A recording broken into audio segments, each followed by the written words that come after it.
Hey guys, tonight we begin with something that might lull you into the deepest sleep of your life, the utterly exhausting reality of Wild West survival. We're diving into what life was really like for the people who actually lived through America's most romanticized period. Forget the noble cowboys and heroic gunfighters Hollywood sold you. Those were the exceptions.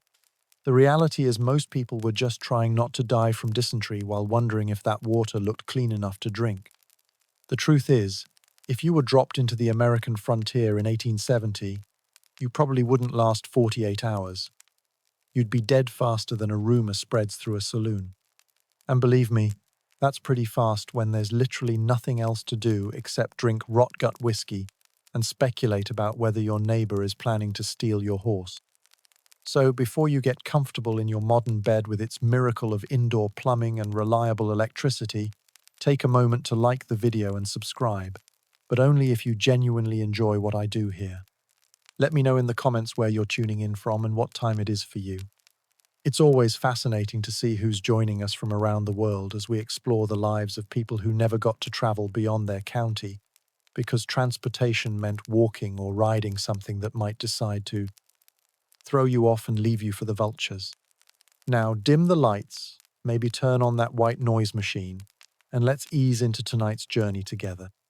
A journey through dust, desperation, and the kind of survival that makes modern camping look like a luxury resort vacation with room service and complimentary toiletries. You wake up in 1872. It's 4:30 in the morning. Not because you set an alarm. Those don't exist yet. You wake up because something is biting you. Multiple somethings, actually. Welcome to life before pest control existed as anything more than a prayer and maybe a stick. The thing biting you isn't just one type of creature. It's a variety pack of misery. Fleas, bedbugs, lice, possibly a tick that's been having the time of its life in your hair for the past week. You scratch automatically, but scratching only makes it worse. Every movement creates new opportunities for these tiny vampires to find fresh territory on your already irritated skin. You're lying on what generously could be called a mattress. It's actually a cloth sack stuffed with straw that's been gradually decomposing for months. The straw pokes through the fabric. Every time you shift position, sharp pieces stab into your back, your side, your neck. Sleep isn't restful. It's combat between you and your own bed. The air in your cabin tastes like dust and smoke, not the pleasant campfire smoke of your childhood memories. This is the acrid, choking smoke of poorly ventilated wood burning, mixed with the lingering aroma of whatever died near your property last week and hasn't been buried yet. Sanitation is more of a philosophical concept than a practical reality. Your cabin measures 12 feet by 14 feet. That's your entire world. One room that serves as bedroom, kitchen, dining room, living room, and storage space. Privacy is a luxury for rich people in cities. Out here, you're intimately familiar with every sound your family makes, every cough, every snore, every digestive issue that keeps everyone awake at night.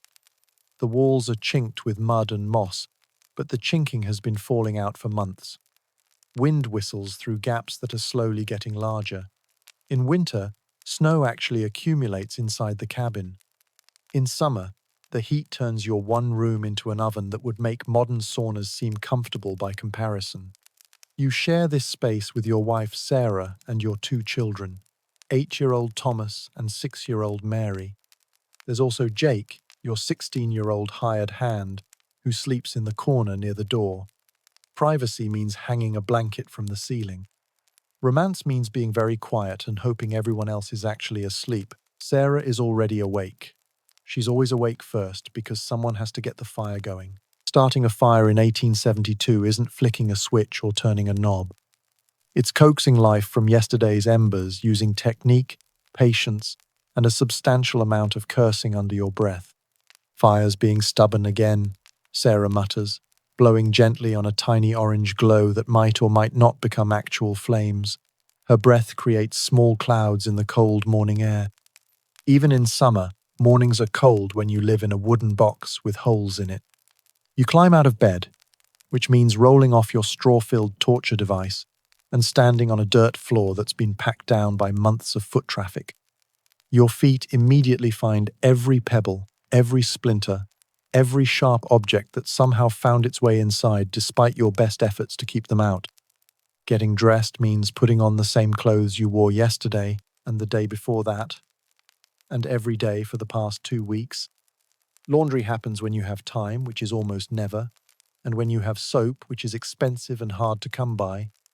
Your shirt smells like sweat, smoke, and the indefinable aroma of someone who hasn't had access to effective deodorant because it won't be invented for another 50 years. Your pants are held up by suspenders that have been repaired so many times they're more repair than original suspender. Your boots have holes that let in dirt, water, and small rocks, but they're the only boots you own, so you wear them until they literally fall apart, and then you try to repair them with whatever materials you can scavenge. Jake stretches and yawns loudly. "Morning," he says, though his tone suggests morning is a personal insult directed specifically at him. Jake came to work for you 6 months ago when his own family decided they had too many children and not enough food. 16-year-olds in 1872 aren't teenagers planning for college. They're adults trying to survive in an economy that offers few opportunities and fewer safety nets. "Morning, Jake," you reply, though you're not sure there's anything particularly good about it. "Sleep well?" "Better than the horses," Jake says, pulling on his boots. "At least I got to sleep indoors. Your horses sleep outside in a lean-to that provides minimal protection from weather. During storms, they huddle together and endure whatever nature throws at them. Sometimes you wonder if they have the better deal. At least they don't have to worry about making decisions that might kill everyone they're responsible for." Sarah finally gets the fire established. The cabin fills with smoke as the chimney, which you built yourself using techniques learned from a neighbor who learned from someone else who probably didn't know what he was doing either, struggles to draw properly. Everyone coughs.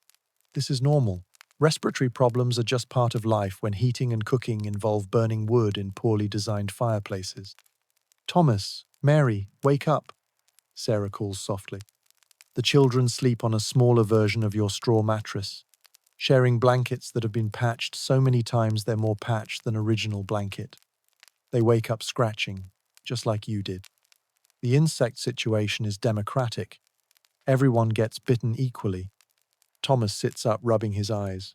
"Ma, I'm hungry." Of course he's hungry. Everyone's always hungry. Food security means having enough to eat today and hoping you'll figure out tomorrow when tomorrow arrives. Your food stores consist of what you've managed to grow, preserve, hunt, or trade for. There's no grocery store, there's no restaurant. There's no calling for delivery when you don't feel like cooking. Breakfast is cornmeal mush. Again, cornmeal mush is cheap, filling, and can be stretched to feed more people by adding more water and less nutrition. You eat it with milk when you have milk, which isn't every day because your cow is getting old and her production is becoming unreliable. The cow, whose name is Bessie because apparently every cow in the 1870s was named Bessie, lives in a small barn that's really just 3 walls and a roof. She provides milk when she feels like it, which is increasingly rarely. Cows in the modern era are bred for consistent production. Bessie is bred for survival, which means she conserves energy by not producing milk when conditions aren't ideal. Conditions are rarely ideal.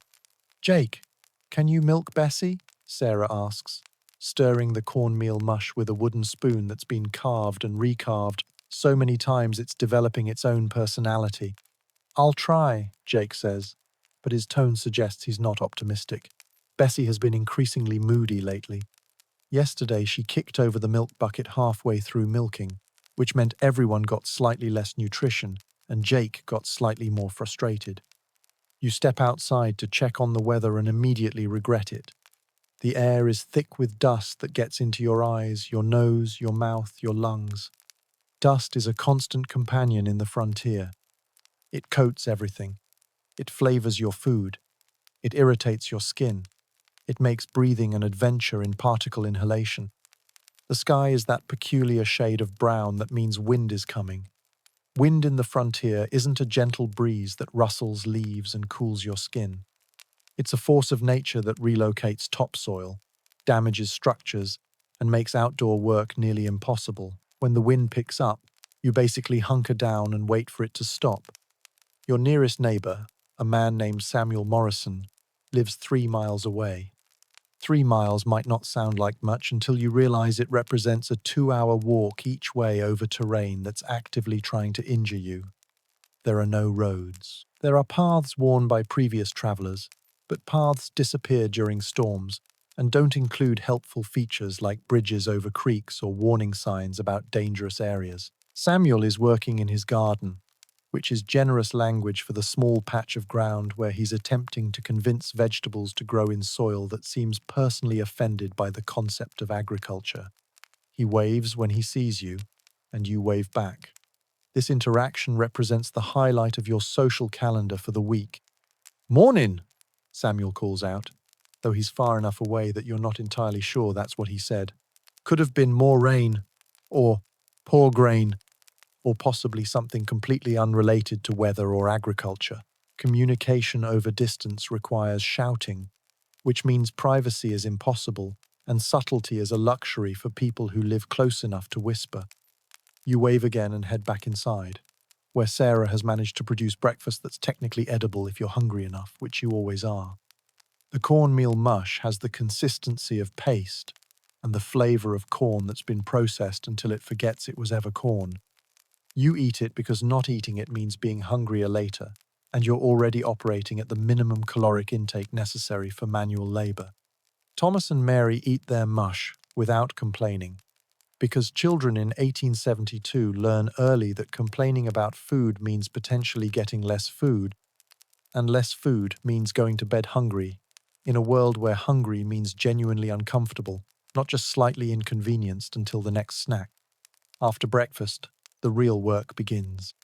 Your primary occupation is farming, which sounds peaceful and pastoral, until you realize farming in 1872 means fighting a constant war against weather, insects, plant diseases, soil depletion, and your own physical limitations using tools that would make modern farmers laugh until they cried.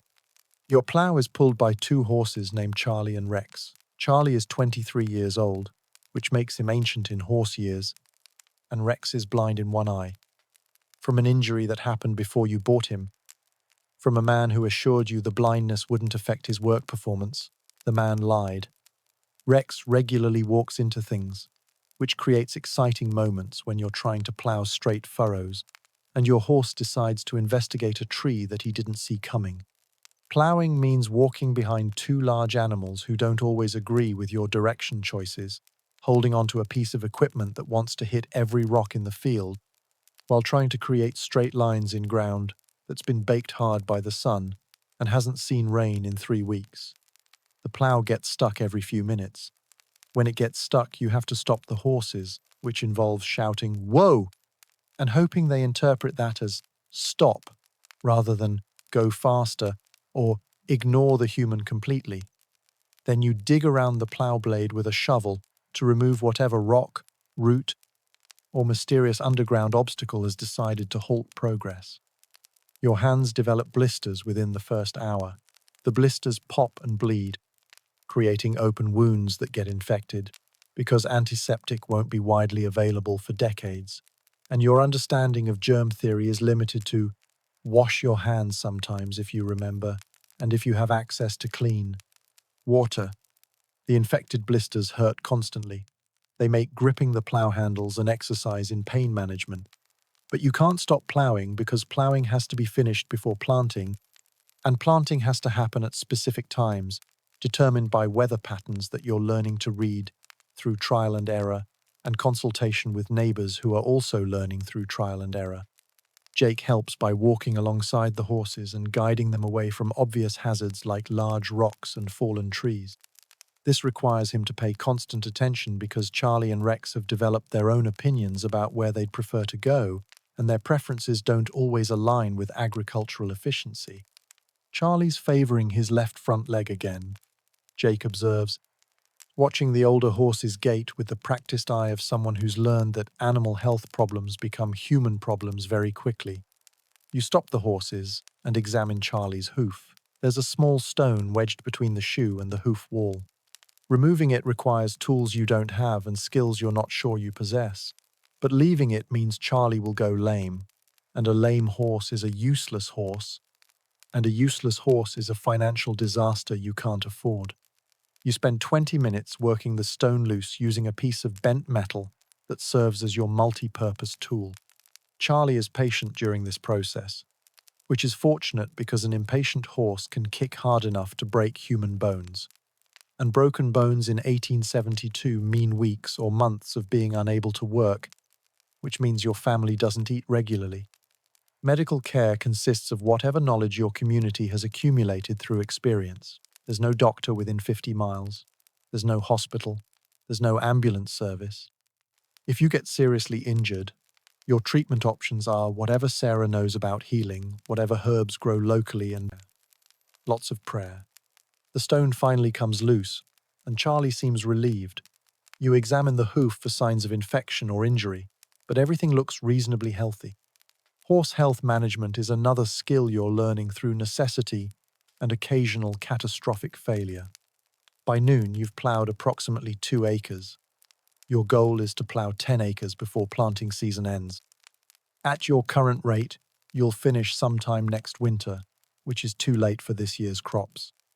This is the constant mathematics of frontier farming, calculating whether you can accomplish essential tasks in the time available using the resources you have. Lunch is more cornmeal mush, this time with some dried meat that Sarah managed to preserve from the pig you slaughtered last fall.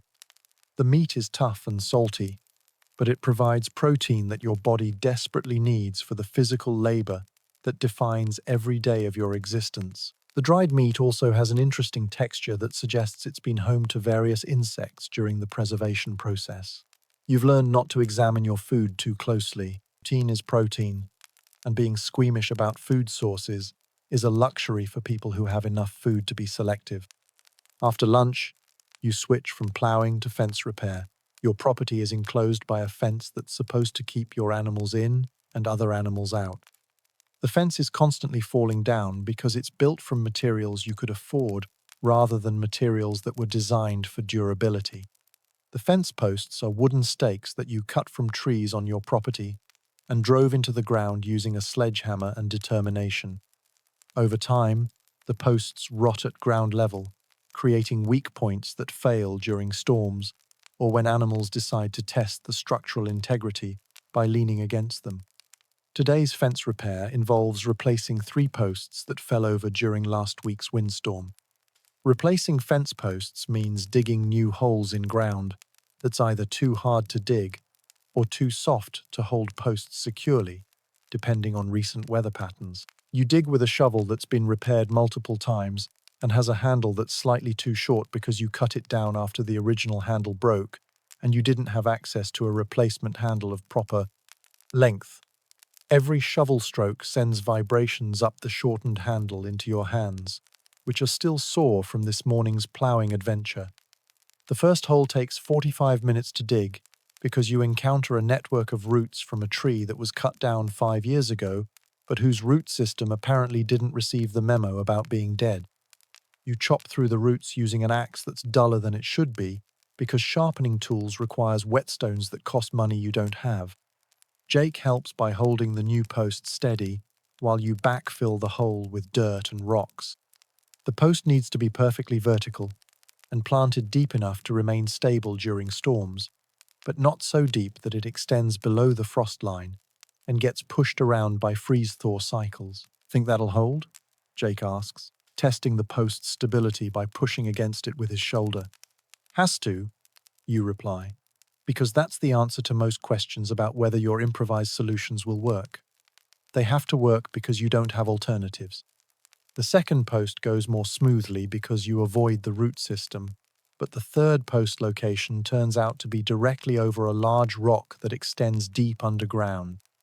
You spend an hour trying to dig around the rock before admitting defeat and moving the post location 3 feet to the left, which means the fence line isn't perfectly straight anymore. Fence aesthetics are less important than fence functionality, but the crooked section bothers you in a way that's difficult to explain. It's a visible reminder that your best efforts aren't always sufficient to achieve the results you want. In a world where most of your projects involve compromise and improvisation, maintaining pride in your work requires accepting that perfection is rarely achievable. By late afternoon, you're exhausted in ways that modern people rarely experience. This isn't the tired feeling you get after a long day at the office. This is physical depletion that starts in your muscles and extends into your bones. Your hands are cramped from gripping tools. Your back aches from bending and lifting. Your legs are tired from walking on uneven ground all day. But the day isn't over. Evening chores include feeding the animals, milking Bessie if she's feeling cooperative, collecting eggs from chickens that have hidden their nests in increasingly creative locations, and preparing for tomorrow's work. Your chickens are free range by necessity rather than by choice. You can't afford to build a proper chicken coop, so your birds roost wherever they can find safe spots and lay eggs wherever the mood strikes them. Finding eggs becomes a daily treasure hunt that sometimes yields breakfast and sometimes yields disappointment. Thomas and Mary help with evening chores because children in frontier families are contributing members of the household economy from an early age. Thomas is responsible for gathering firewood, which means collecting fallen branches and splitting larger pieces using tools that are sized for adults but wielded by 8-year-old hands. Mary feeds the chickens, scattering corn and kitchen scraps while trying to avoid the rooster, who has developed aggressive tendencies and considers the entire barnyard his personal territory to defend against intruders, including the people who feed him. The rooster, whose name is Napoleon because of his territorial ambitions and short temper, regularly attacks anyone who enters his domain. He weighs about 8 pounds, but he fights with the intensity of something much larger and significantly more dangerous. Mary has learned to carry a stick when she feeds the chickens, not because the stick is an effective weapon against a determined rooster, but because having something to wave around makes her feel slightly more confident. Napoleon got into the garden again, Mary reports, pointing to areas where the rooster has scratched up recently planted seeds in his endless quest for insects and worms. This is a recurring problem. Napoleon provides valuable services by eating insects that would otherwise eat your crops, but he also destroys plants while hunting for insects. The cost-benefit analysis of rooster ownership is complex and changes daily depending on Napoleon's behavior and your patience level. Dinner is the day's main meal, which means Sarah cooks something more elaborate than cornmeal mush. Tonight's menu features beans that have been soaking since morning, served with bread that Sarah baked yesterday using flour that cost a significant portion of your monthly income. The beans are flavored with a small piece of the preserved pork and seasoned with salt that you bought from a traveling merchant who charged prices that seemed designed to encourage customers to find alternative seasoning methods. Salt is expensive because it has to be transported over long distances using methods that are slow and unreliable. The bread is dense and filling, but it's actual bread rather than cornmeal paste, which makes it feel luxurious by comparison to breakfast and lunch.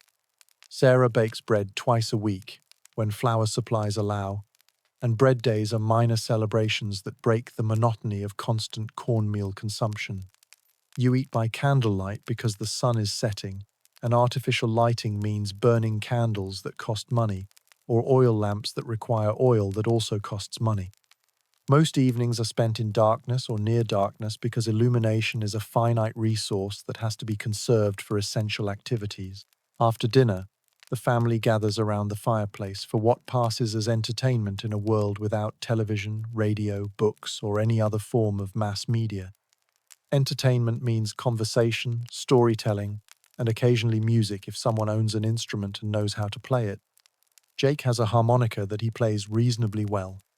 The harmonica cost him 2 weeks' wages, but it provides hours of entertainment and gives everyone something to listen to besides the wind whistling through gaps in the cabin walls. Tonight, Jake plays "Oh Susanna" and "Camptown Races," songs that everyone knows well enough to sing along with. The singing helps pass time and creates a sense of community in the isolated cabin. Music is one of the few activities that doesn't require physical labor or cost money beyond the initial instrument investment. Thomas asks for a story, and Sarah tells him about the family that lived in this area before you arrived. According to local legend, the previous family consisted of a man named William Patterson, his wife Elizabeth, and their 4 children. They built the original cabin and cleared the first few acres of farmland. What happened to them? Thomas asks, though he's heard this story multiple times. William got sick during the winter of 1868. Sarah continues. Elizabeth tried to take care of him, but there wasn't much she could do. When William died, Elizabeth couldn't manage the farm by herself, with 4 young children. This story serves as both entertainment and education. It teaches Thomas and Mary about the precarious nature of frontier life and the importance of community cooperation. It also explains why your family was able to buy this property at a reasonable price. Previous owner tragedy creates current owner opportunity. Elizabeth took the children back east to live with her sister. Sarah concludes. They left most of their belongings because they couldn't afford to transport everything. Some of those belongings are still in your cabin. The wooden table where you eat meals was built by William Patterson. The shelf where Sarah keeps her few cooking utensils was carved by William during the long winter evenings when outdoor work was impossible. Using items made by the previous owner creates a strange sense of continuity with people you never met but whose struggles mirror your own. As the evening progresses, the temperature drops and everyone moves closer to the fireplace. Staying warm requires constant attention to the fire, which means someone has to wake up during the night to add wood and make sure the coals don't die completely. Night, it's your turn to tend the fire. This means setting aside time every few hours to add fuel and adjust the burning logs for optimal heat production. Sleep becomes fragmented when fire tending duty rotates among family members, but letting the fire die means waking up to a cabin that's barely warmer than the outside air. You bank the fire for the night by covering the coals with ashes to slow the burning rate while maintaining enough heat to restart flames in the morning. Firebanking is a skill that requires practice and produces variable results. Sometimes you wake up to viable coals that can be coaxed back to life. Sometimes you wake up to cold ashes and have to start over from scratch. Everyone prepares for bed by putting on additional clothes rather than removing them. Night clothes in frontier cabins are day clothes plus whatever extra layers you can find. Staying warm overnight requires planning and multiple blankets that have been collected over time through purchase, trade, and occasional gift from relatives who live in more prosperous circumstances.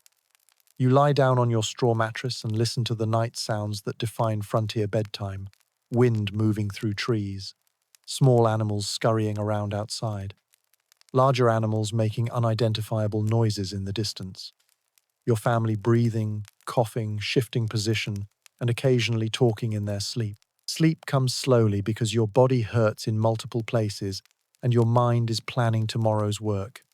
There's always more work than time available, and prioritizing tasks requires constant mental calculation. Should you finish plowing before repairing the barn roof? Should you hunt for meat before the fence repair becomes urgent?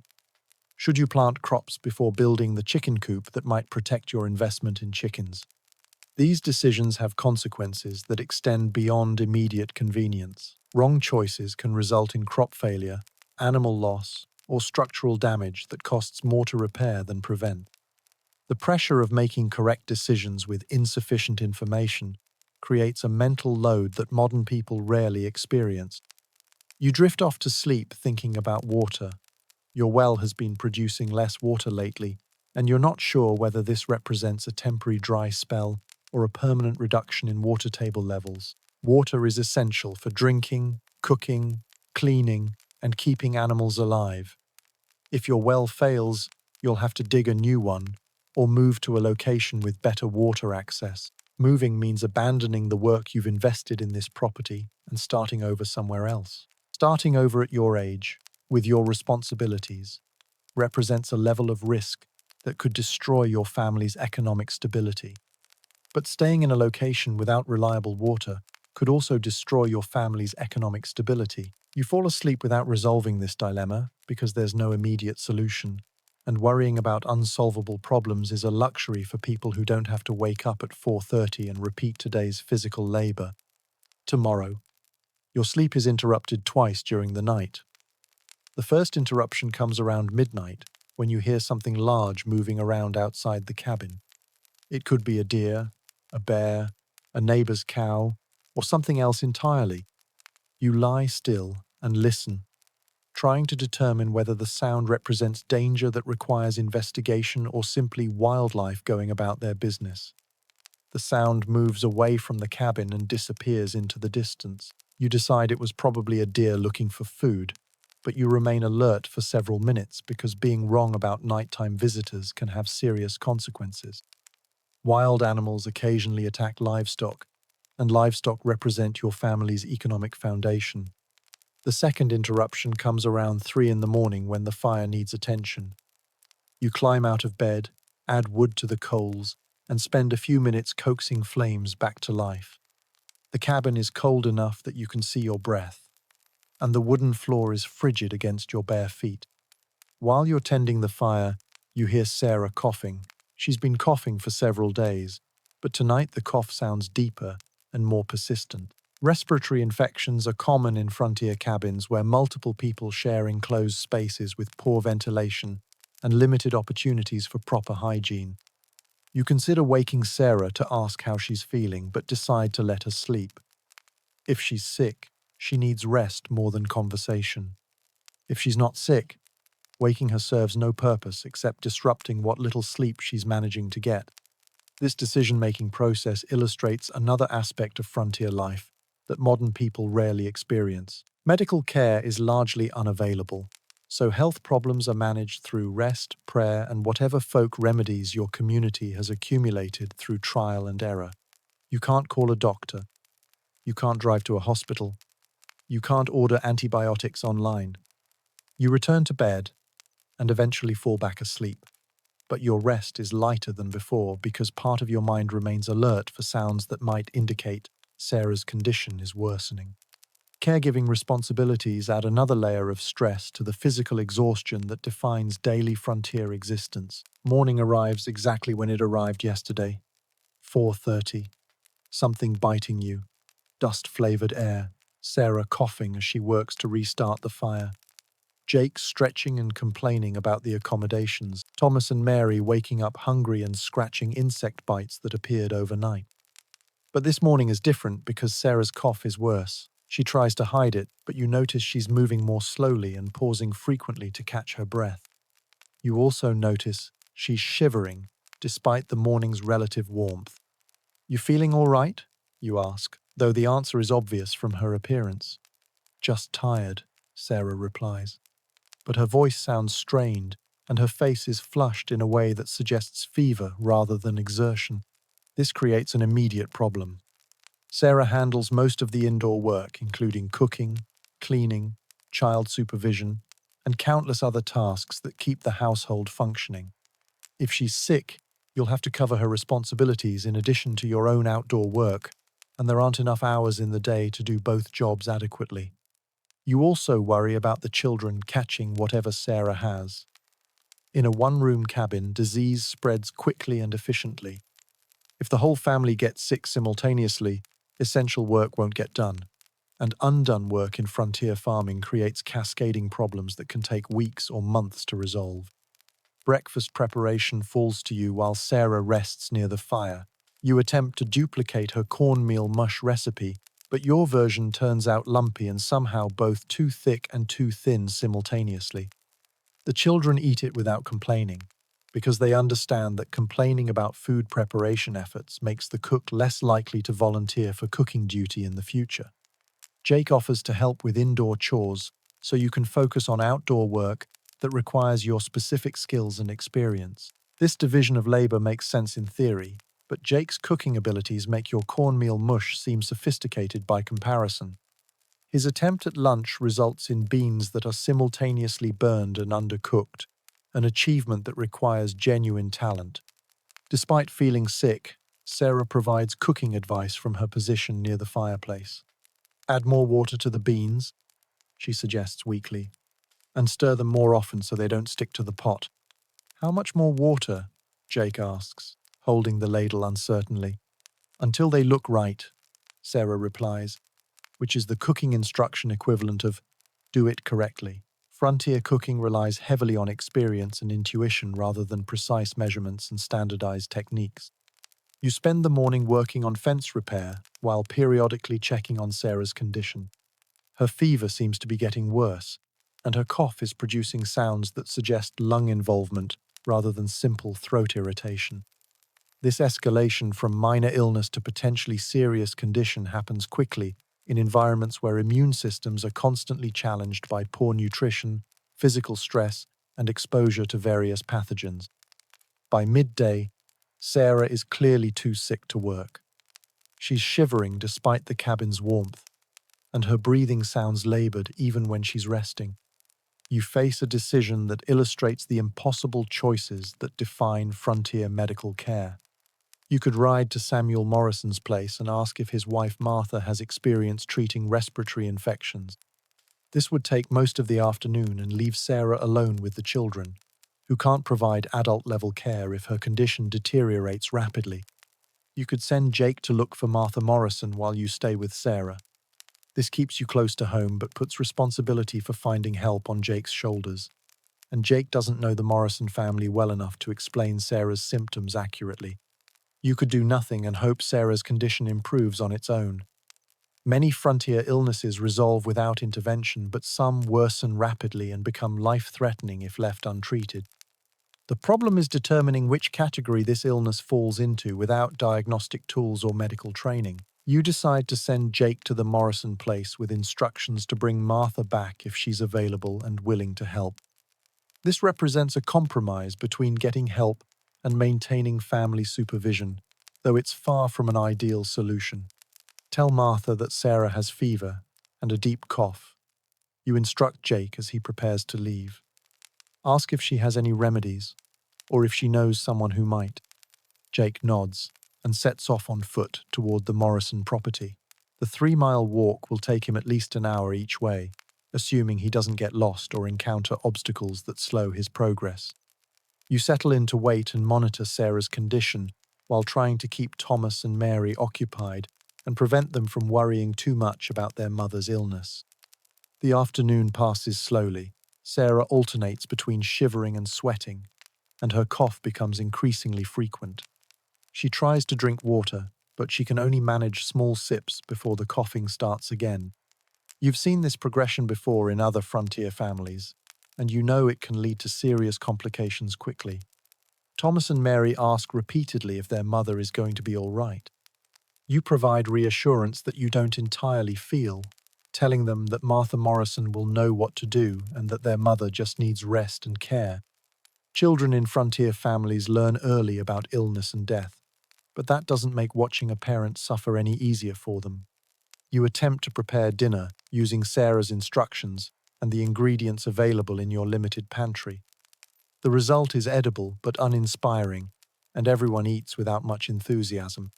Meals cooked by someone other than the family's primary cook serve as reminders of how many skills and knowledge areas each family member contributes to survival. Jake returns just before sunset, accompanied by Martha Morrison, a woman in her 40s who has raised 6 children and accumulated substantial experience with frontier medical emergencies. She examines Sarah with the practiced efficiency of someone who has performed similar assessments many times. "Sounds like lung fever," Martha says after listening to Sarah's breathing and checking her temperature by placing her hand on Sarah's forehead. "I've seen this before. It can be serious if it gets worse, but I've got some things that might help." Martha produces a collection of herbs and powders from a leather pouch she carries. Frontier medicine relies heavily on plant-based remedies that have been passed down through generations of trial and error experimentation. Some of these remedies are genuinely effective. Others provide comfort without medical benefit. A few are actually harmful, but the harmful ones tend to be eliminated from the knowledge base through unfortunate experience. "We'll make a tea from these," Martha explains, holding up dried leaves that smell strongly of mint and something less identifiable. She needs to drink as much as she can keep down. The fever needs to break, and the cough needs to loosen up so she can clear her lungs. Martha spends the next hour preparing various herbal concoctions while providing a steady stream of instruction about Sarah's care. She also examines Thomas and Mary for early symptoms of the same illness, concluding that they seem healthy for now, but need to be monitored closely. Keep them away from their mother as much as possible, Martha advises. This type of lung fever spreads easily, especially to children.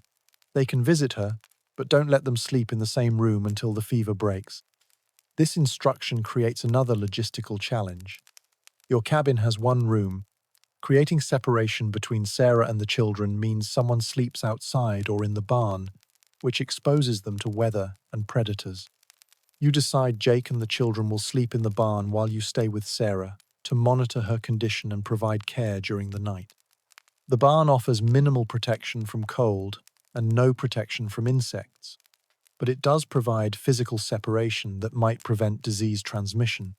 Jake accepts this arrangement without complaint because he understands the seriousness of Sarah's condition and the importance of keeping the children healthy. Martha stays until after midnight, monitoring Sarah's response to the herbal treatments and adjusting dosages based on symptoms. The tea seems to help with the cough slightly, but Sarah's fever remains high and her breathing continues to sound labored. "I'll come back tomorrow," Martha promises as she prepares to leave. "If she gets worse during the night, send Jake to get me immediately. Don't wait until morning if you're worried."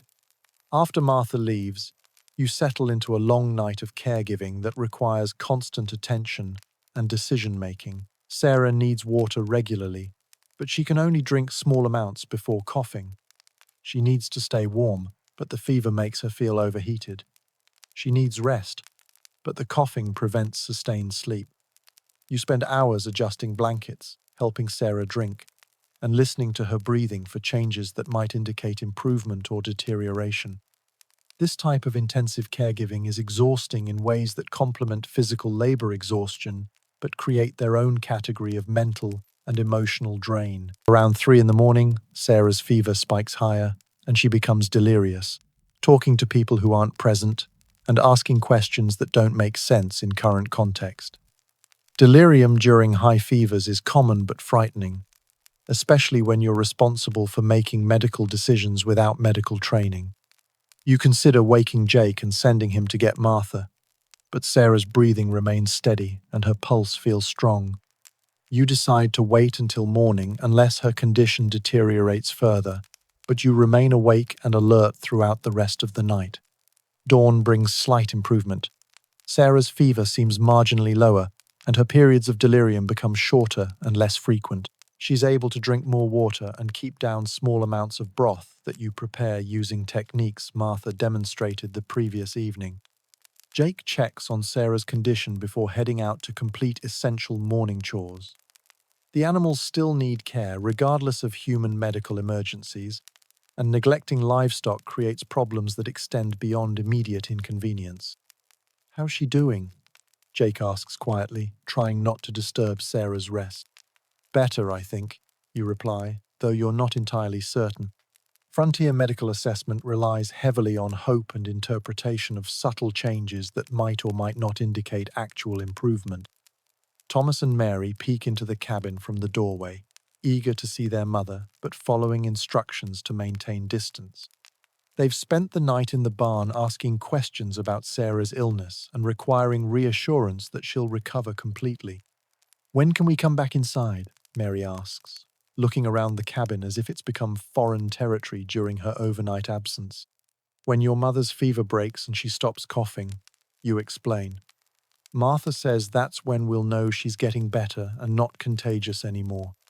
This explanation satisfies the children temporarily, but they clearly miss their normal routine and the comfort of sleeping in familiar surroundings. Disruption of daily patterns creates stress for everyone, but children seem particularly affected by changes in sleeping arrangements and family dynamics. Martha returns in the late morning, carrying additional herbal remedies and a pot of soup prepared by her own family. Frontier communities operate on principles of mutual aid that recognize individual family emergencies as community concerns requiring collective response. "She looks better," Martha observes after examining Sarah's condition. "The fever's still high, but her breathing sounds clearer. I think the herbs are helping." Martha adjusts Sarah's treatment regimen and provides additional instructions for care techniques. She also examines you for signs of illness, noting that caregivers often become sick from close contact with patients and exhaustion from interrupted sleep. You need rest too, Martha warns. If you get sick, there's nobody left to take care of everyone else. Let Jake handle the outdoor work today while you focus on Sarah and getting some sleep. This advice makes sense medically, but creates practical problems. Jake is capable and willing, but he lacks experience with some of the more complex agricultural tasks that require years of learning. Today's work includes decisions about planting schedules that affect the entire growing season's success. You compromise by working outside during the morning while Sarah sleeps, then returning to caregiving duties during the afternoon when her symptoms typically worsen. This schedule allows you to maintain oversight of essential agricultural work while providing medical care when Sarah needs it most. The planting decision becomes urgent because weather patterns suggest rain is coming, and seeds need to be in the ground before the soil becomes too muddy to work efficiently. You've been preparing for planting for weeks, but Sarah's illness has disrupted your timeline and forced you to reconsider priorities. Jake helps with seed planting using techniques you've taught him over the past months. His work is adequate but slower than yours, which means you'll plant fewer acres than originally planned. Reduced planting means reduced harvest, which means less food security next winter. Plant the corn first, you instruct Jake. Corn's most important. If we run out of time, we can skip the beans this year. This prioritization reflects the harsh mathematics of frontier agriculture. Corn provides more calories per acre than beans and stores better through winter months. Beans provide protein that improves nutrition, but protein is less essential than calories when food security is marginal. You spend the afternoon alternating between fieldwork and checking on Sarah's condition. She sleeps more peacefully now, and her coughing episodes are less frequent and less severe. These improvements suggest the crisis may be passing, but frontier medical experience teaches caution about celebrating recovery too early. The children help with planting by carrying seed bags and marking rows with stakes and string. This work keeps them occupied and useful while maintaining their distance from Sarah's sick room. Thomas shows natural aptitude for agricultural work, but Mary seems more interested in the social aspects of community cooperation. Will Martha's family come help us harvest?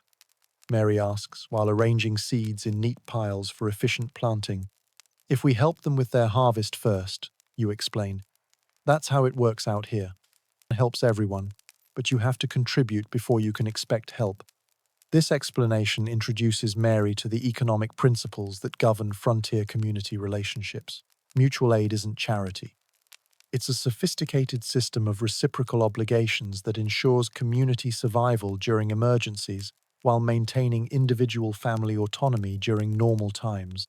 Late afternoon brings the promised rain, which forces everyone indoors but provides essential moisture for newly planted seeds. Rain also tests your cabin's weather resistance, revealing several new leaks in the roof that will require repair when weather permits. You place buckets and pots under the worst leaks to collect rainwater for household use and protect the cabin's contents from water damage. The sound of water dripping into containers creates a percussion accompaniment to the rain drumming on the roof and wind whistling through wall gaps. Sarah wakes during the rainstorm and seems more alert than she's been since becoming ill. Her fever appears to have broken, and her breathing sounds significantly improved. She's able to sit up and drink a full cup of Martha's herbal tea without coughing. "How long have I been sick?" Sarah asks, looking around the cabin as if seeing it for the first time in days. 3 days, you reply. Martha Morrison's been helping with your care. The children have been sleeping in the barn to avoid catching your illness. Sarah looks concerned about the children's displacement and begins planning their return to normal sleeping arrangements. Recovery from frontier illnesses involves not just physical healing, but resumption of family responsibilities and household management duties. "Are they all right?" Sarah asks. "Have they been eating properly?" "Jake and I have been managing meals," you assure her. "The children are fine, just worried about you." This conversation reveals Sarah's priorities during recovery. Her first concerns focus on family welfare rather than her own comfort. Frontier women often serve as the primary coordinators of household logistics, and illness creates anxiety about family functioning during their absence from normal duties. The rain continues through the evening, providing opportunity for indoor activities that don't require physical labor. Jake plays his harmonica while everyone gathers around the fireplace, creating the first relaxed family time since Sarah became ill. Thomas tells a story about Napoleon the rooster's latest adventure, which involved chasing a visiting dog away from the chicken feed and establishing territorial dominance through aggressive posturing and loud crowing. Mary contributes details about Napoleon's fighting techniques and strategic thinking. Napoleon thinks he's a guard dog, Mary explains. He patrols the whole barnyard looking for intruders.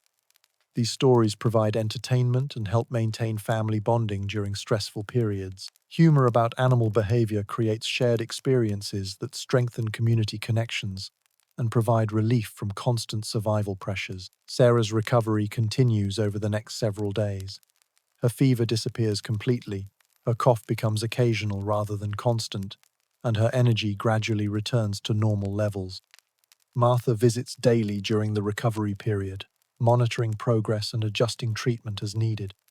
She's past the dangerous part now, Martha concludes after Sarah's fourth day of improvement, just needs rest and good food to rebuild her strength. The children return to sleeping inside the cabin once Martha determines Sarah is no longer contagious. Their excitement about resuming normal routines highlights how much stress the illness created for the entire family, not just the patient. Sarah gradually resumes household responsibilities, starting with light cooking and cleaning tasks, before progressing to more demanding work like bread baking and laundry. Recovery pacing is important because premature return to full activity can cause relapses that are more serious than the original illness. The agricultural work continues despite the medical emergency. Jake's planting efforts, combined with favorable rain timing, result in successful germination for most of the corn crop. The mist bean planting represents lost food diversity, but the core caloric foundation for next winter remains intact. You reflect on the week's events while completing routine evening chores. Sarah's illness demonstrated both the fragility and resilience of frontier family life. A seemingly minor respiratory infection could have become life-threatening without community support and traditional medical knowledge. The experience also highlighted the interconnectedness of frontier survival systems. Medical emergencies affect agricultural schedules. Agricultural delays impact food security.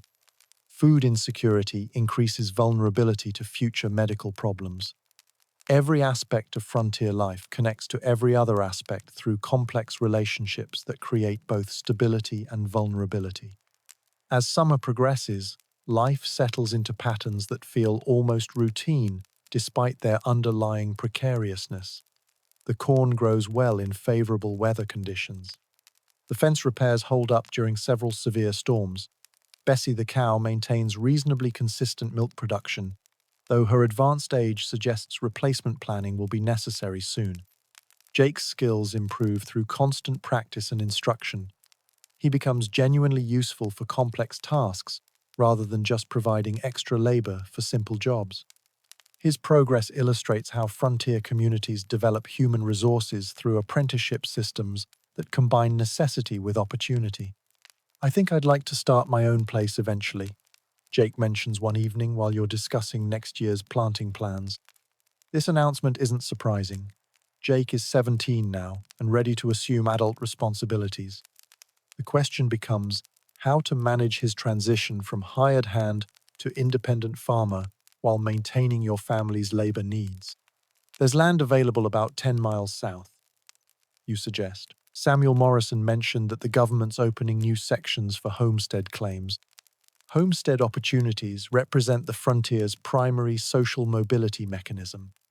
Young men without family resources can acquire land through willingness to develop it according to government requirements. Success requires skills, determination, and substantial luck regarding weather, markets, and health. Jake's potential departure creates planning challenges for your family. Replacing his labor means hiring someone else, which costs money, or working longer hours yourself, which increases physical stress and reduces time available for other essential activities. Sarah suggests a different approach. What if Jake stays through next harvest in exchange for help establishing his homestead? We provide labor and equipment for his land clearing, and he provides labor for our harvest. This arrangement benefits both parties while maintaining community cooperation principles. Jake gets assistance with the enormous task of converting wilderness into farmland. Your family retains experienced help during the critical harvest period. The conversation about Jake's future evolves into broader planning discussions about your family's long-term goals and security strategies. Thomas will be old enough for substantial work responsibilities within a few years. Mary shows interest in domestic skills but also demonstrates aptitude for agricultural work. We should think about expanding our operations, Sarah suggests. Maybe raising more livestock or adding fruit trees. Expansion requires capital investment and additional labor, but it also provides diversification that reduces dependence on single crops for economic survival. Frontier families constantly balance expansion opportunities against resource limitations and risk tolerance. The summer heat becomes increasingly oppressive as the season progresses. Temperatures inside the cabin regularly exceed 100 degrees during midday hours, making indoor work nearly impossible and outdoor work dangerous for extended periods. Heat management becomes a daily survival challenge. You adjust work schedules to avoid the hottest parts of the day, starting before dawn and working late into the evening when temperatures become tolerable. Midday hours are spent in whatever shade is available, often under trees that provide minimal cooling relief. Water consumption increases dramatically during hot weather, straining your well's capacity and forcing conservation measures that affect cooking, cleaning, and personal hygiene. Rationing water during heat waves means choosing between immediate comfort and essential needs. The well's running lower than I've ever seen it, you observe after checking water levels during a particularly hot afternoon. This development creates urgent concerns about your family's ability to remain in this location if drought conditions continue. Water is even more essential than food for short-term survival, and unreliable water supplies force difficult decisions about property investment versus relocation. Jake volunteers to dig the well deeper if you can provide tools and materials. Well digging is dangerous work that requires skills he's never used. But alternatives include hiring professional well diggers who charge prices you can't afford, or moving to a location with better water access. I'll try digging it deeper, Jake offers. Can't make it worse than it already is. This logic reflects frontier problem-solving attitudes. When professional solutions are unavailable or unaffordable, amateur efforts become reasonable despite their risks and limitations. Many frontier improvements result from necessity-driven experimentation rather than expert implementation. The well digging project begins with tool acquisition and technique research. Samuel Morrison provides advice based on his own well digging experience, though he emphasizes the dangers involved and recommends extreme caution during excavation. Make sure someone's always watching from above, Samuel warns. Wells can collapse without warning, and gases can accumulate that'll kill you before you know you're in trouble. These safety warnings illustrate another aspect of frontier life that modern people rarely consider. Routine improvement projects involve life-threatening risks that require careful planning and constant vigilance. There's no safety equipment, no emergency services, and no backup systems if something goes wrong. Jake descends into the well using a rope and bucket system while you monitor from ground level. The work is slow and exhausting because removing dirt requires hauling buckets to the surface one at a time. Each bucket represents several minutes of digging in cramped, poorly ventilated conditions. Getting harder to breathe down here, Jake calls up after several hours of work. You immediately pull Jake to the surface and allow the well to ventilate before continuing. Gas accumulation in confined spaces creates invisible hazards that can cause unconsciousness or death without warning. Frontier safety protocols develop through trial and error, often at considerable cost in injuries and fatalities. The well deepening project extends over several days of intermittent work as you balance excavation with other essential activities. Progress is measured in inches rather than feet, but each inch represents potential improvement in water security. After a week of careful digging, Jake strikes a new water seam that increases the well's production substantially. The success vindicates the decision to attempt the improvement, despite its risks and difficulties. That should hold us through dry spells, Jake observes, testing the improved water flow. The well project illustrates frontier resource management principles. Problems require immediate solutions using available materials and labor. Success depends on combination of knowledge, skill, determination, and luck. Failure often means starting over with fewer resources and less favorable conditions. August brings harvest planning discussions that determine whether your family will have adequate food security through the coming winter. Crop yields appear promising, but weather during the critical final growing weeks can dramatically affect final harvests. Early corn sampling suggests good kernel development if hot weather continues without damaging storms. The extended growing season has allowed crops to mature properly, but late-season weather threats include hail, high winds, and early frost that could destroy months of agricultural work. We should start harvesting the early corn next week, Sarah suggests after examining sample ears for maturity indicators. Harvest timing requires balancing multiple factors. Early harvesting protects crops from weather damage but may reduce yields if plants haven't reached full maturity. Late harvesting maximizes yields but increases risks from storms and frost. The harvest planning conversation includes labor allocation discussions. Corn harvesting requires sustained physical effort from everyone capable of contributing. Thomas and Mary will take on adult-level responsibilities during harvest weeks. Jake's assistance becomes even more valuable during harvest because his experience and strength allow him to handle the most demanding tasks efficiently. Losing his labor next year will require hiring replacement help or reducing planted acreage to match available family labor. I'll stay through harvest and help establish my place next spring, Jake decides.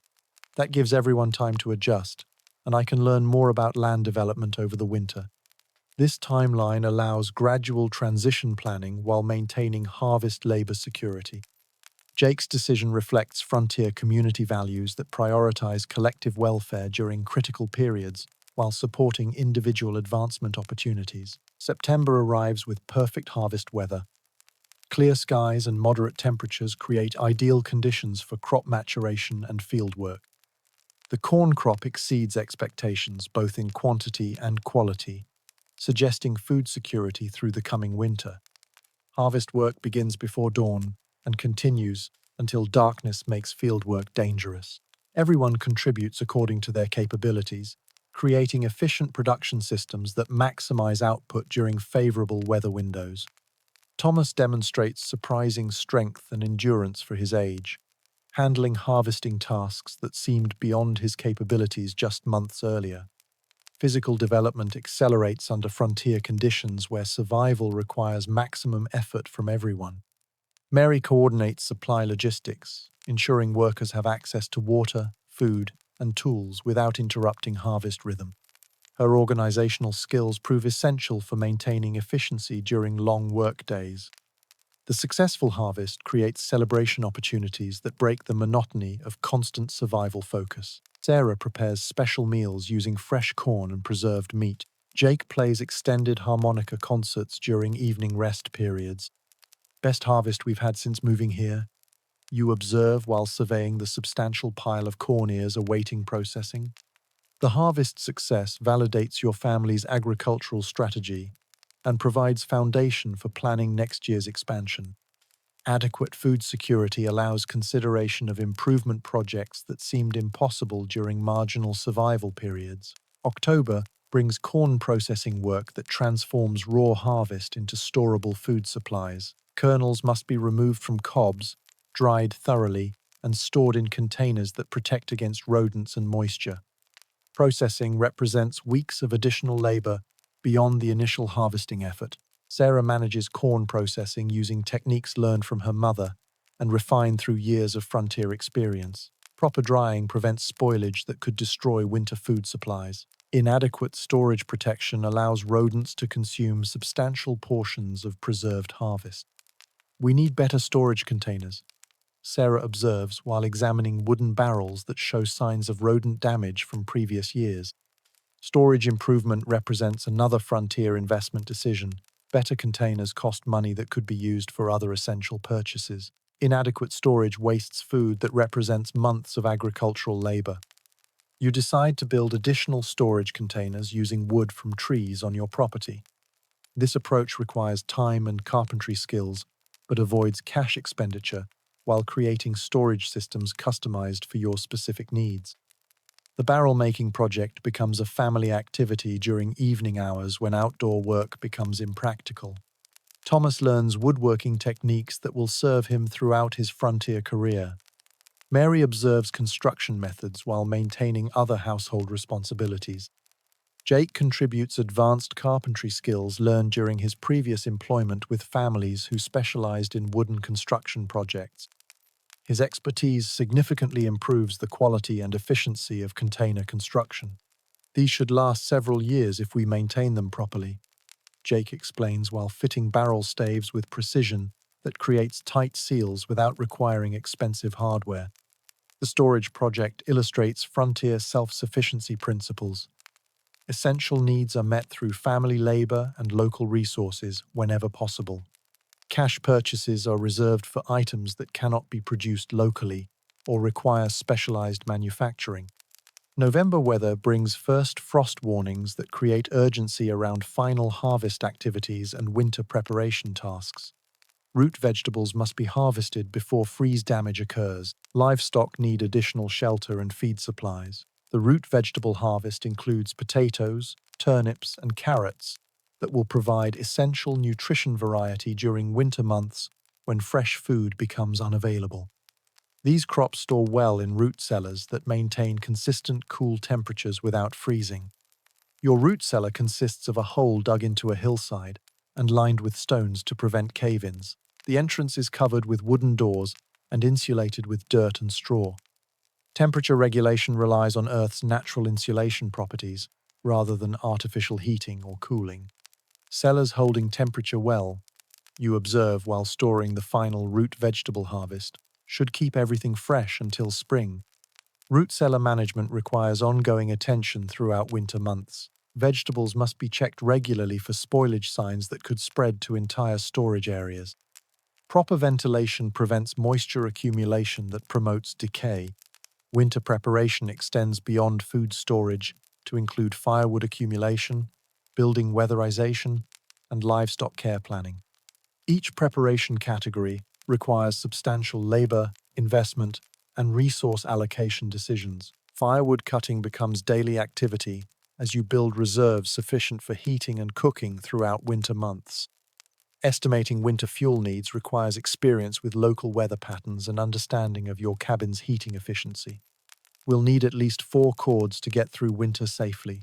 You calculate while surveying current firewood supplies. Firewood mathematics involve complex calculations about wood species, seasoning time, heating efficiency, and conservation strategies. Insufficient fuel creates life-threatening situations during severe cold periods. Excessive fuel-cutting wastes labor that could address other essential needs. Jake volunteers to handle most firewood cutting responsibilities while you focus on building improvements and livestock preparation. This division of labor maximizes efficiency while ensuring adequate progress in all essential preparation areas. The building weatherization project involves chinking gaps in cabin walls with fresh mud and moss, repairing roof leaks discovered during recent storms, and improving door and window seals to reduce heat loss during winter months. This corner's been letting in cold air since last winter, Sarah notes while pointing to areas where chinking has fallen out and needs replacement. Weatherization work requires attention to detail that prevents small problems from becoming major heating efficiency issues.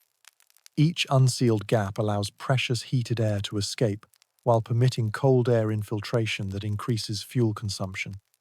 You spend several days mixing mud and moss into chinking compound that fills wall gaps effectively. The work is tedious but essential for maintaining comfortable indoor temperatures without exhausting firewood supplies prematurely. Livestock preparation includes building additional shelter for horses and improving feed storage systems that protect hay and grain from weather damage. Animals require more calories during cold weather to maintain body temperature and health. Charlie's going to need extra feed this winter, you observe, while assessing the older horse's body condition as temperatures begin dropping. Elderly animals require additional care during harsh weather periods. Charlie's advanced age makes him more susceptible to cold stress and less efficient at converting feed into body heat.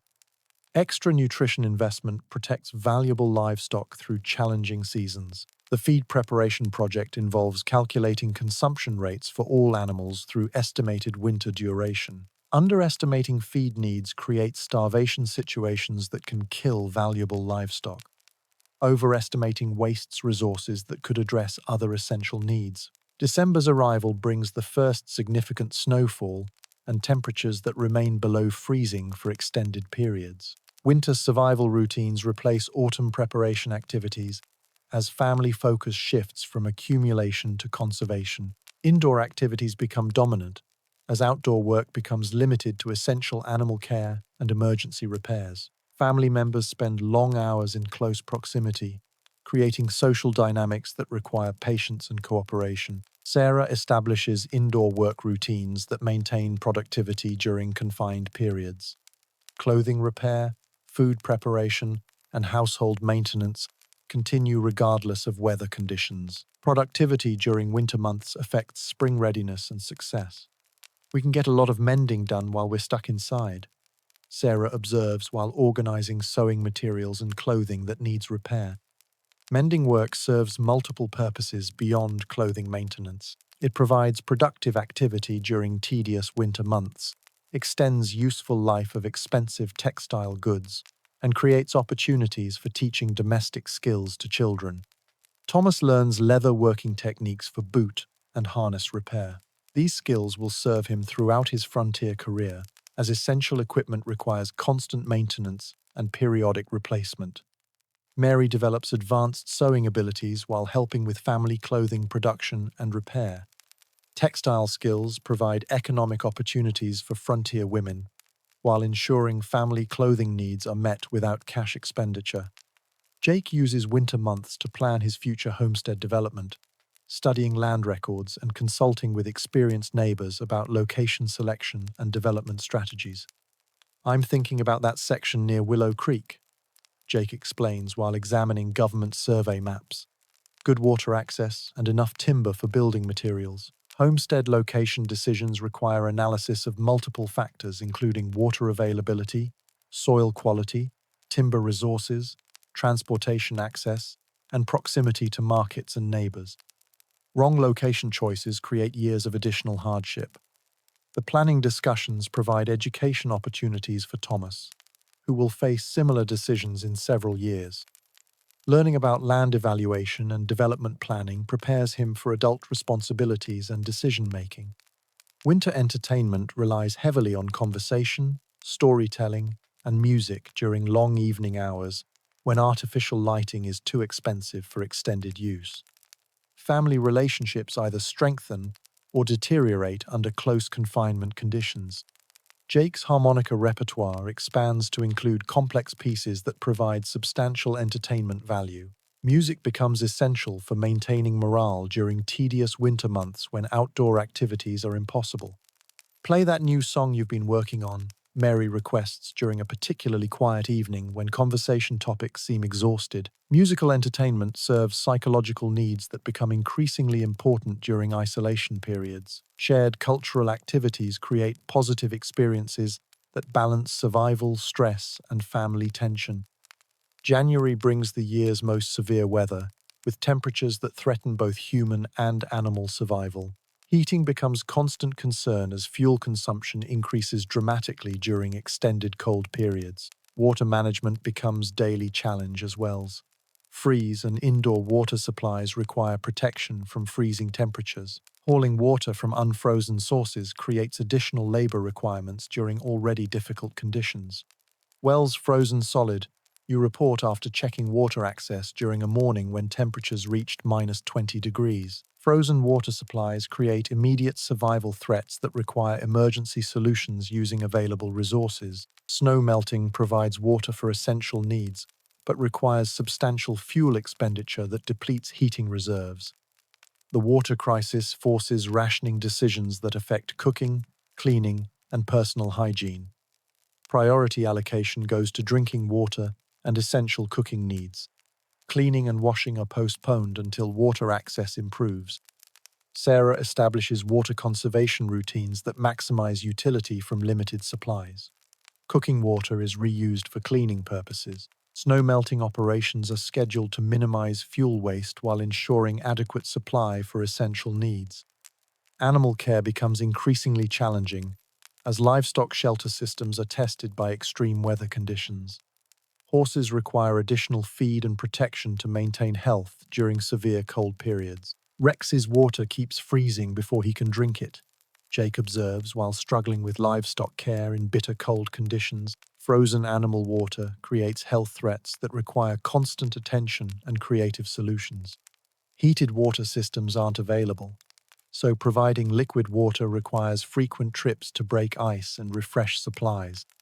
The livestock care burden increases substantially during severe weather, as animals require more frequent feeding, water provision, and health monitoring.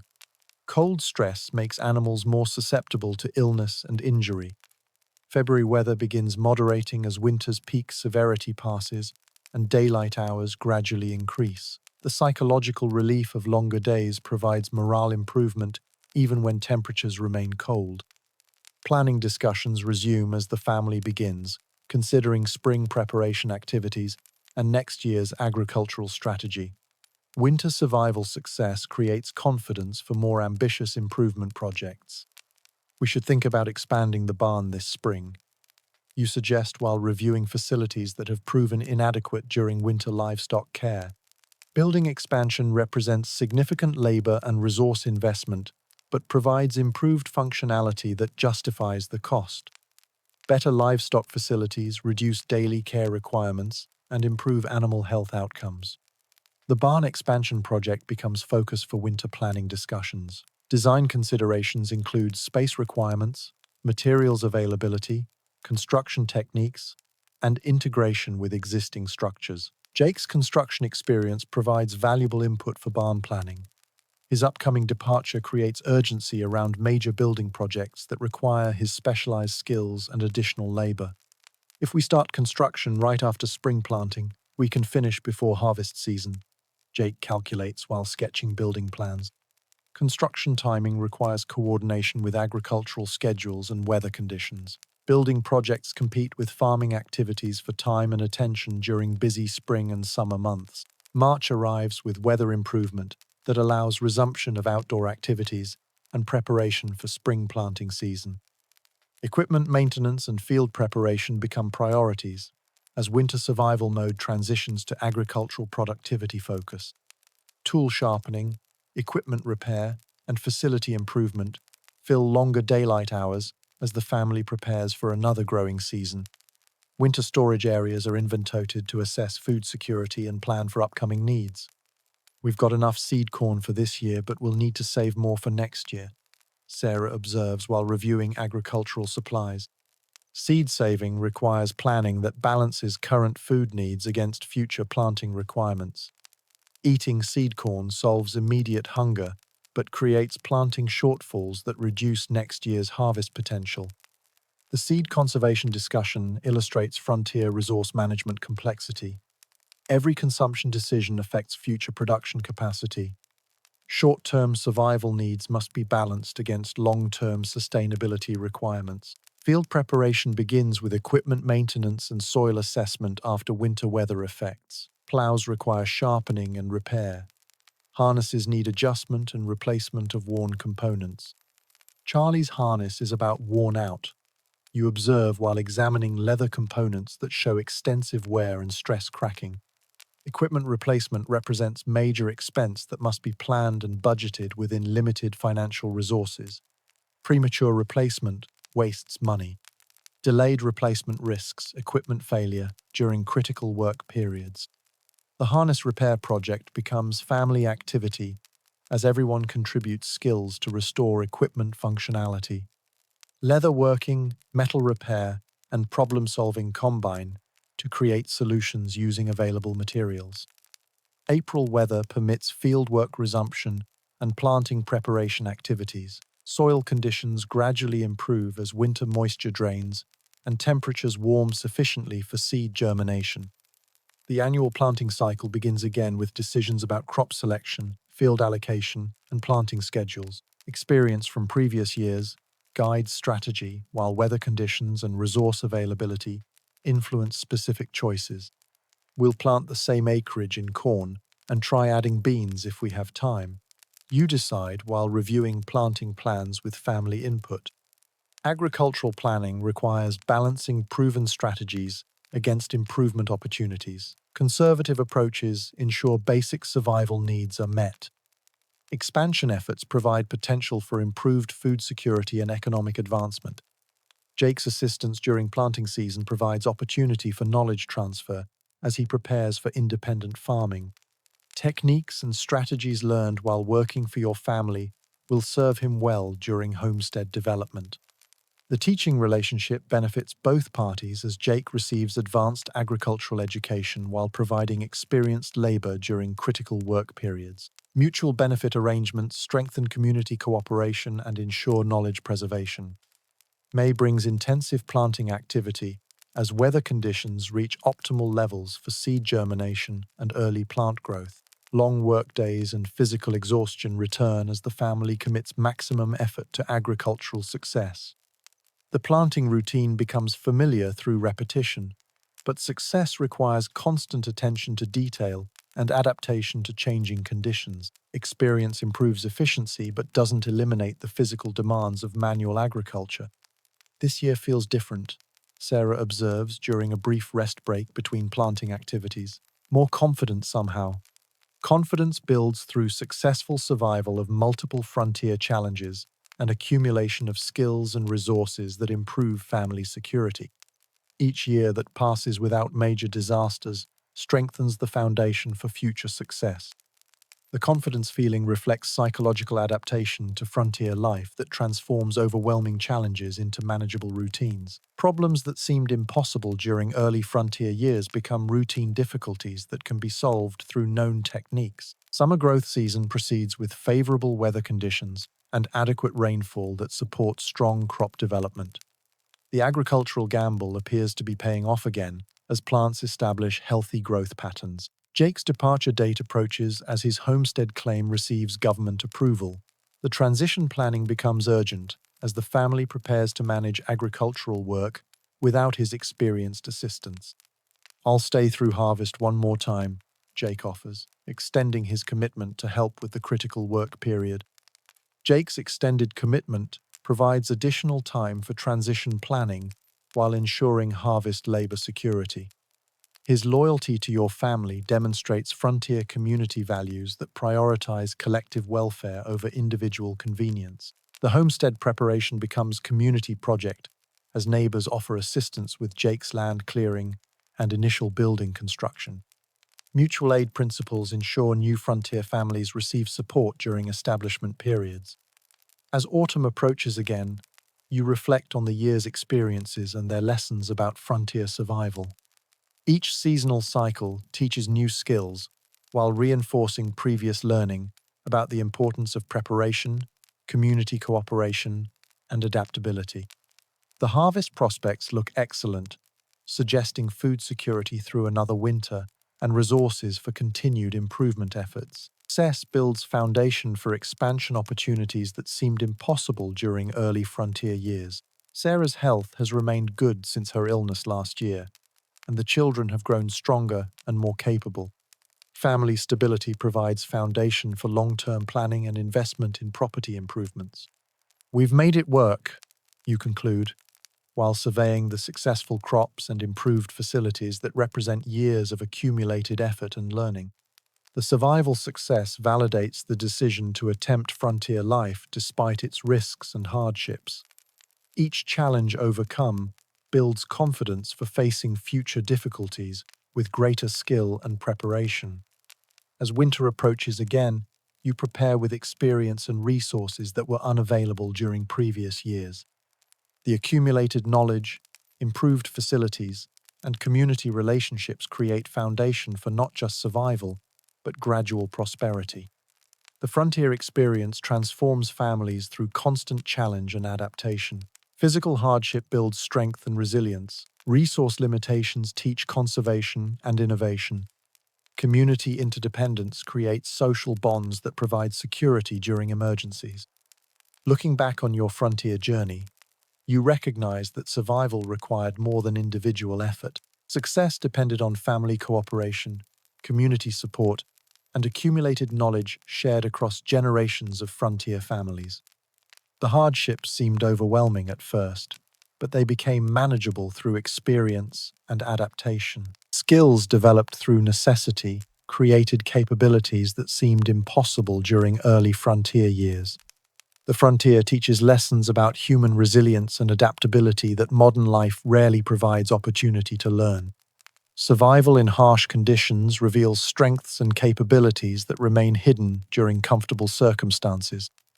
Your family's success represents thousands of similar stories across the frontier, as families adapted to challenging conditions and built foundations for future generations. Each success story contributes to the larger narrative of frontier development and American expansion. The price of frontier success includes physical hardship, constant uncertainty, and loss of modern conveniences that make life easier and safer. The benefits include self-reliance, community connection, and appreciation for basic necessities that modern people take for granted. Modern audiences listening to this story from comfortable, climate-controlled environments with reliable food supplies and medical care might struggle to imagine the reality of frontier survival. The physical demands alone would challenge most contemporary people. The psychological stress of constant uncertainty about weather, health, food security, and economic survival creates mental burdens that modern safety nets help prevent. Frontier families lived with risks that could destroy years of work in days or weeks. Yet frontier families found ways to create joy, maintain hope, and build communities despite extraordinary challenges. Human adaptability and resilience enabled survival and eventual prosperity in conditions that seemed impossible to overcome. The frontier experience reminds us that comfort and security are recent achievements in human history. Most of our ancestors lived with uncertainty and hardship that required constant effort and community cooperation for survival. Understanding frontier life provides perspective on modern complaints and appreciation for contemporary conveniences. Indoor plumbing, reliable electricity, grocery stores, and medical care represent luxury beyond frontier imagination.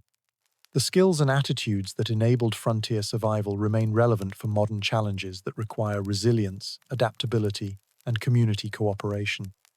Economic uncertainty, environmental challenges, and social disruption require similar responses to frontier conditions. The frontier taught essential lessons about resource conservation, waste reduction, and sustainable living practices that modern environmental movements are rediscovering.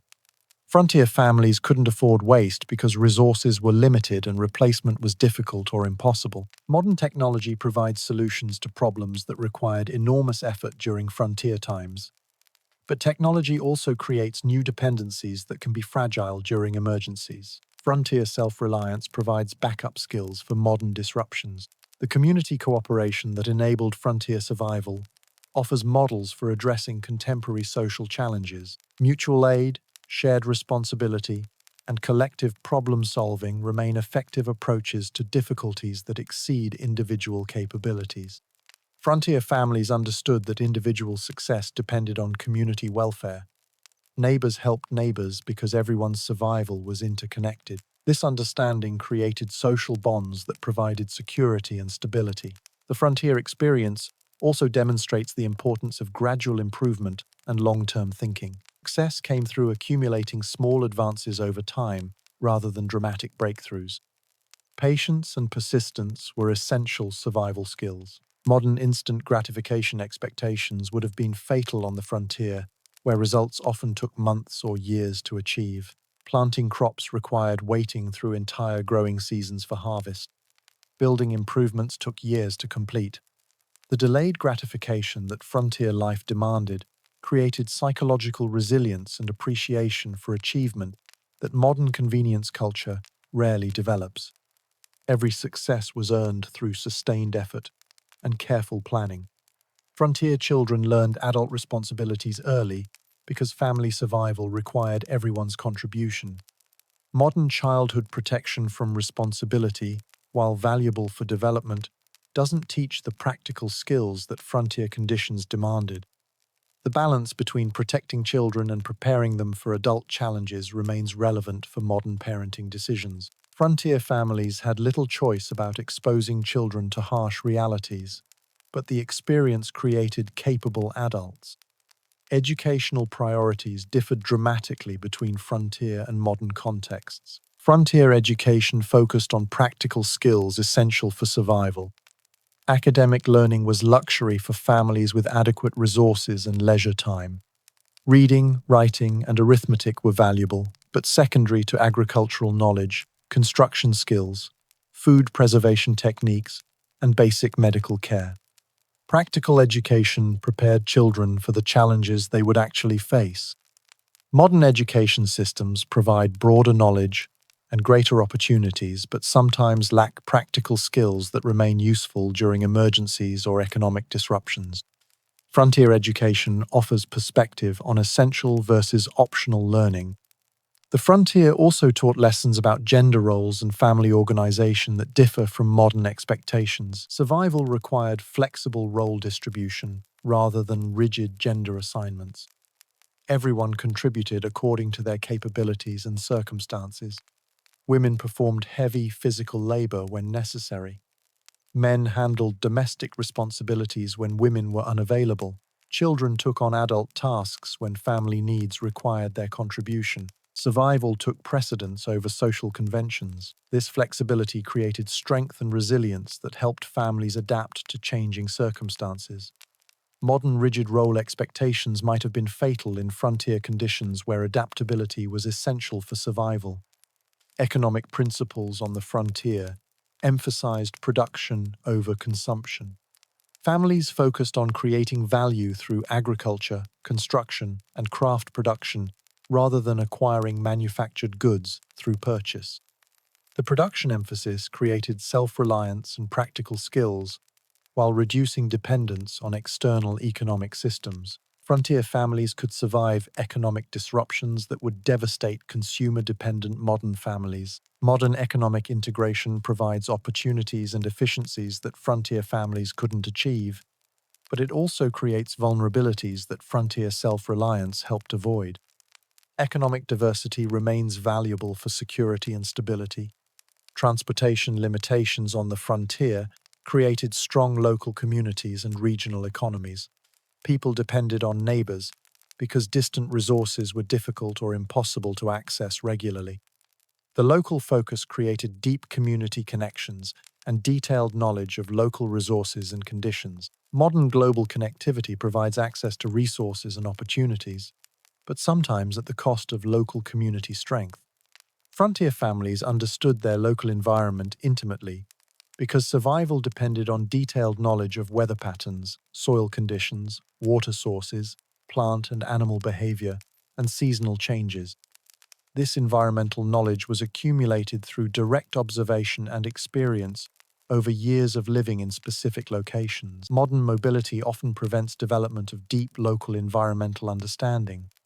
The environmental integration that frontier life required created sustainable relationships with natural resources. Overexploitation was self-defeating because families depended on long-term resource availability for continued survival. Modern industrial systems can exploit resources unsustainably because the consequences affect distant people or future generations rather than immediate users. Frontier experience offers perspective on sustainable resource management. Medical knowledge on the frontier combined traditional remedies with practical experience gained through treating injuries and illnesses without professional medical support. Families became experts in basic healthcare through necessity. The medical self-reliance that frontier conditions required created knowledge and confidence in handling health problems that modern medical dependence sometimes discourages. Basic medical skills remain valuable for emergencies. Modern medical care provides treatments and outcomes that frontier families couldn't achieve, but the cost and complexity sometimes create barriers to basic care that frontier knowledge could address effectively. Food systems on the frontier emphasized local production, preservation, and distribution through community networks. Families understood food sources and processing techniques intimately because survival depended on food security. The food knowledge that frontier families possessed included agricultural techniques, preservation methods, nutrition understanding, and cooking skills that modern convenience food systems don't require but remain valuable.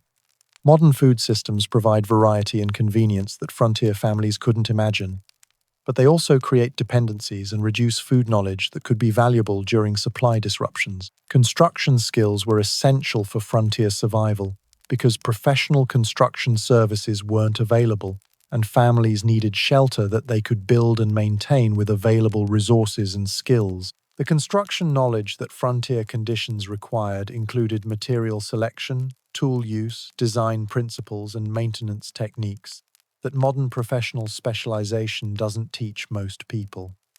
Modern construction provides quality and efficiency that frontier families couldn't achieve, but the complexity and cost sometimes create barriers to housing that frontier self-reliance could address more affordably. Tool use and maintenance were critical frontier skills because replacement tools were expensive and difficult to obtain. Families learned to repair, modify, and create tools using available materials and techniques. The tool knowledge that frontier life developed included understanding of mechanical principles, material properties, and problem-solving approaches that modern tool availability doesn't require but remains useful. Modern tool technology provides capabilities that frontier families couldn't access, but the complexity and cost sometimes create dependencies that frontier tool skills could reduce or eliminate. Craft production provided frontier families with clothing, household goods, and trade items that couldn't be purchased locally. Everyone learned multiple craft skills through necessity and community knowledge sharing. The craft knowledge that frontier conditions required included textile production, woodworking, metalworking, leatherworking, and other techniques that modern manufacturing makes unnecessary for most people. Modern manufacturing provides quality and variety that frontier families couldn't achieve through craft production, but the loss of craft knowledge creates dependencies that frontier skills could address. Financial management on the frontier emphasized resource conservation, debt avoidance, and investment in productive assets rather than consumption goods. Families understood that financial security came through accumulating productive capacity. The financial priorities that frontier conditions encouraged included land ownership, tool acquisition, skill development, and community relationship building that provided security and opportunity for advancement. Modern financial systems provide opportunities that frontier families couldn't access, but they also create temptations and vulnerabilities that frontier financial discipline helped avoid. Weather prediction and adaptation were essential frontier skills because families had limited protection from storms, temperature extremes, and seasonal changes. Understanding weather patterns was critical for survival. The weather knowledge that frontier life required included observation techniques, pattern recognition, and adaptation strategies that modern weather services and climate control make less necessary. Modern weather prediction provides accuracy that frontier families couldn't achieve, but the ability to observe and adapt to weather conditions remains valuable for outdoor activities and emergency situations. Social organization on the frontier balanced individual family autonomy with community cooperation and mutual aid. Families maintained independence while participating in networks that provided security and assistance. The social balance that frontier conditions required created strong communities without sacrificing individual responsibility and initiative.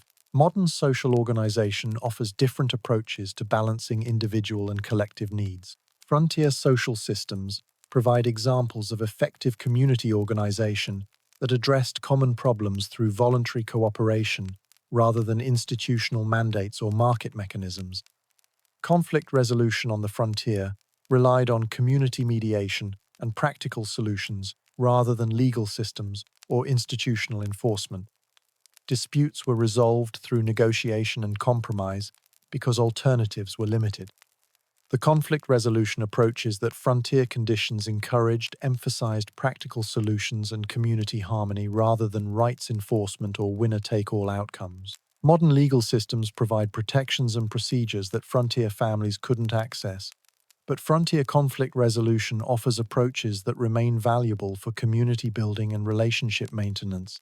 Entertainment and culture on the frontier develop through community participation and local talent rather than professional performance and mass media. Everyone contributed to cultural activities according to their abilities and interests. The cultural participation that frontier conditions encouraged created strong community bonds and individual skill development that modern entertainment consumption doesn't always provide. Modern entertainment offers variety and quality that frontier families couldn't access, but frontier cultural participation provides models for active engagement and community building. Religious and spiritual life on the frontier provided community organization, moral guidance, and psychological support during challenging conditions. Faith communities created networks that extended beyond individual family resources. The spiritual support that frontier conditions encouraged provided meaning and hope during difficult circumstances that tested individual and community resilience. Religious institutions created stability and continuity. Modern religious diversity provides options that frontier families didn't have, but frontier religious communities offer examples of faith-based mutual aid and community organization that remain relevant. Education and skill transmission on the frontier occurred through apprenticeship, family teaching, and community knowledge sharing rather than formal institutions and standardized curricula. The educational approaches that frontier conditions required emphasized practical knowledge and immediate application rather than theoretical learning and delayed implementation. Modern educational systems provide breadth and depth that frontier families couldn't achieve. But frontier educational methods offer approaches to practical skill development that remain valuable. Innovation and problem-solving on the frontier relied on local resources, individual creativity, and community knowledge rather than professional expertise and manufactured solutions. The innovation approaches that frontier conditions encouraged developed practical problem-solving skills and resourcefulness that modern convenience and specialization don't always require. Modern technology provides solutions that frontier families couldn't imagine, but frontier innovation methods offer approaches to creative problem-solving that remain valuable for addressing novel challenges. Environmental stewardship on the frontier was driven by immediate consequences and long-term survival needs, rather than abstract environmental principles or regulatory requirements. The environmental practices that frontier conditions encouraged created sustainable relationships with natural resources because overexploitation threatened family survival. Modern environmental science provides understanding that frontier families lacked, but frontier environmental practices offer examples of sustainable resource use based on immediate consequences and long-term thinking. The frontier experience demonstrates that humans can adapt to challenging conditions and create thriving communities through cooperation, innovation, and persistence. The hardships were real and significant, but they were not insurmountable. Modern people facing contemporary challenges can learn from frontier approaches to resource management, community organization, and problem-solving that remain relevant despite technological and social changes. The frontier reminds us that comfort and security are achievements rather than rights, and that maintaining them requires continued effort, cooperation, and adaptation to changing circumstances. Understanding frontier life provides perspective on modern complaints and appreciation for contemporary conveniences while highlighting skills and attitudes that remain valuable for addressing current challenges. The human capacity for adaptation and resilience that frontier conditions revealed remains available for modern challenges that require similar responses to uncertainty, resource limitations, and community cooperation needs. Frontier families created successful communities and raised children who became productive adults, despite conditions that modern people might consider impossible to endure. Their success demonstrates human potential for overcoming adversity. The frontier experience offers hope for addressing modern challenges by demonstrating that humans can adapt to difficult conditions and create positive outcomes through sustained effort and community cooperation. As you drift off to sleep in your comfortable modern bed, protected by climate control, reliable electricity, and indoor plumbing, perhaps you can appreciate these conveniences while reflecting on the strength and resilience of the people who survived without them. The frontier families who struggled through harsh conditions and uncertain futures created the foundation for the prosperity and security that modern people enjoy. Their sacrifices and achievements deserve recognition and respect. Their story reminds us that human progress requires sustained effort across generations and that the comfortable circumstances we sometimes take for granted represent the accumulated achievements of people who faced much greater challenges than most of us encounter. The frontier teaches us that humans are capable of remarkable adaptation and achievement when circumstances require extraordinary effort. That capacity remains available for contemporary challenges that may demand similar resilience and community cooperation. Sleep well in your modern comfort, but remember the people who slept on straw mattresses in drafty cabins, and let their example inspire appreciation for what we have and confidence in human ability to overcome whatever challenges the future might bring. The frontier story is ultimately a story of hope, that hard work pays off, that communities can support individual families, that adaptation enables survival, and that human resilience can overcome extraordinary challenges. That hope remains relevant for modern people facing their own challenges, even if those challenges differ dramatically from frontier hardships. The human capacity for adaptation, community cooperation, and sustained effort continues across generations and circumstances. Rest peacefully, knowing that if frontier families could create thriving communities from wilderness using hand tools and determination, modern people can surely address contemporary challenges using the tools and knowledge available today. The frontier experience reminds us that we are stronger and more capable than we often realize, and that cooperation and persistence can overcome obstacles that seem insurmountable when faced individually or without sustained effort. Sweet dreams from the frontier, where every day was a survival challenge, but where human ingenuity, community cooperation, and stubborn determination created the foundation for everything we enjoy today. Good night.